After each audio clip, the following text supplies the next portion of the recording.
Doctor Bhimrao Ambedkar भारतीय संविधान के मुख्य शिल्पकार थे, जिन्होंने संविधान के निर्माण में प्रमुख भूमिका निभाई।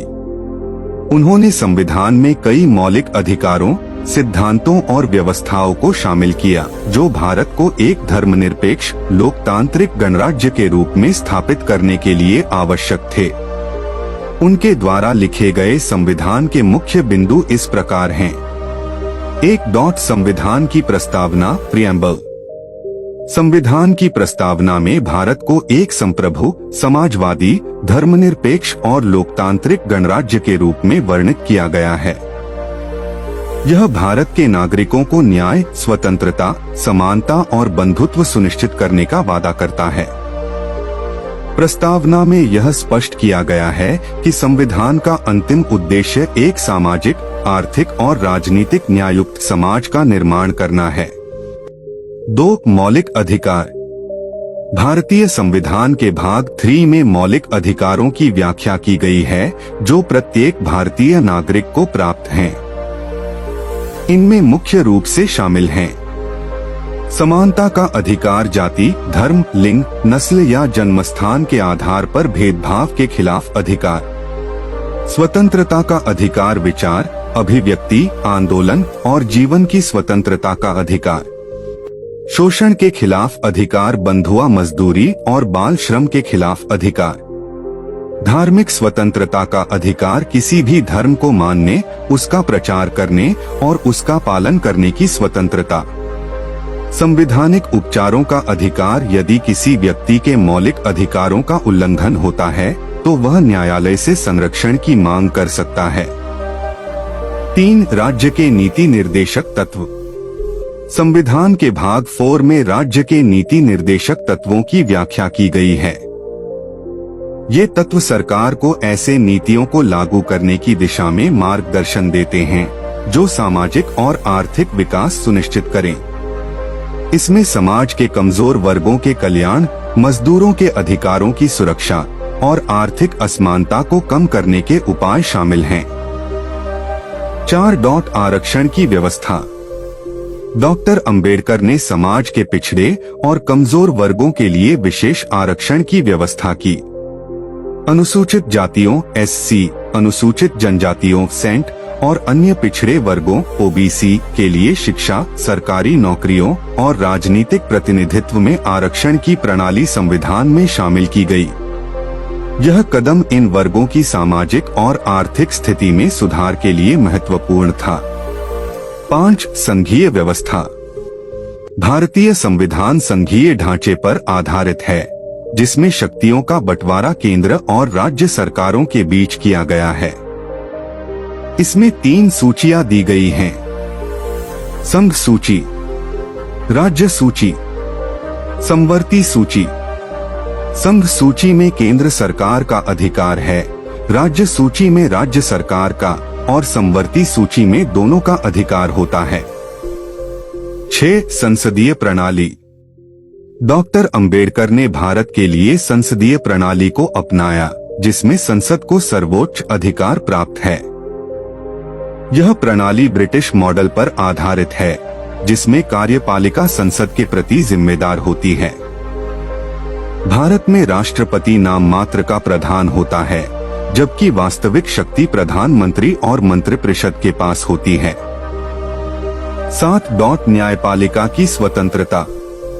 संविधान में न्यायपालिका को कार्यपालिका और विधायिका से स्वतंत्र रखा गया है, ताकि वह निष्पक्षता के साथ काम कर सके। न्यायपालिका को यह अधिकार है कि वह संविधान की रक्षा करे और किसी भी कानून या सरकारी निर्णय की वैधता की जांच कर सके। सर्वोच्च न्यायालय और उच्च न्यायालयों को नागरिकों के मौलिक अधिकारों की सुरक्षा के लिए एक संरक्षक के रूप में स्थापित किया गया है। 8. समान नागरिक संहिता।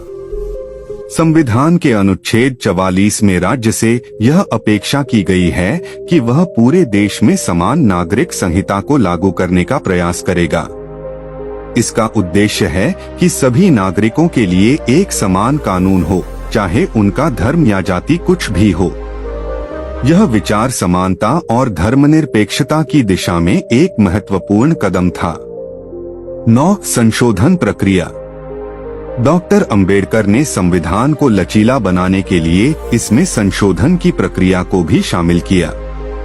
संविधान के अनुच्छेद 368 के तहत संसद को यह अधिकार है कि वह संविधान में आवश्यकतानुसार संशोधन कर सके।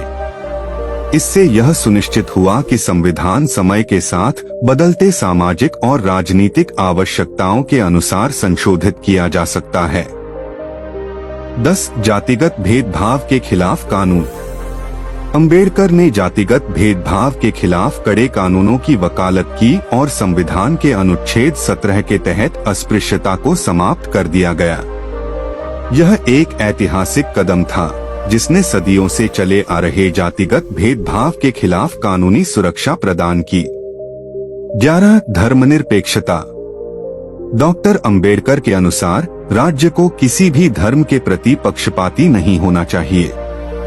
संविधान में धर्मनिरपेक्षता को प्रमुख रूप से स्थापित किया गया ताकि राज्य सभी धर्मों के प्रति समान व्यवहार करे।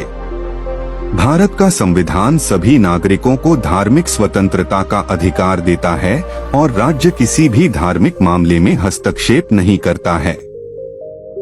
12. जाति उन्मूलन के प्रयास।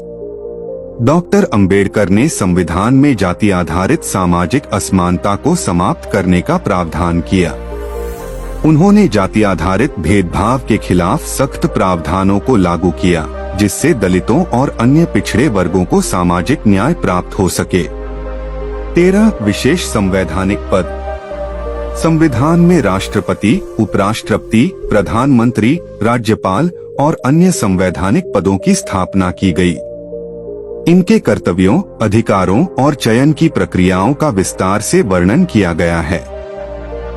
14. निर्वाचन प्रणाली। भारतीय संविधान में एक स्वतंत्र और निष्पक्ष चुनाव प्रणाली को स्थापित करने का प्रावधान है।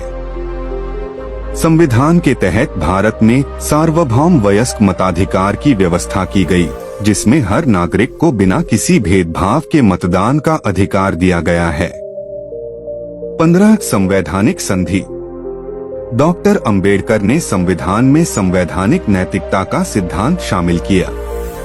इसका उद्देश्य था कि देश के नागरिक संविधान के मूल्यों और आदर्शों का पालन करें और अपने व्यक्तिगत हितों से ऊपर उठकर देश के विकास में योगदान दें। निष्कर्ष। डॉक्टर भीमराव अंबेडकर ने भारतीय संविधान को समाज के सभी वर्गों के लिए न्यायसंगत और समावेशी बनाने का प्रयास किया। उनके दृष्टिकोण ने एक ऐसे संविधान का निर्माण किया जो न केवल देश की विविधताओं का सम्मान करता है, बल्कि सामाजिक न्याय, समानता और मानवाधिकारों की रक्षा करने का भी प्रण करता है।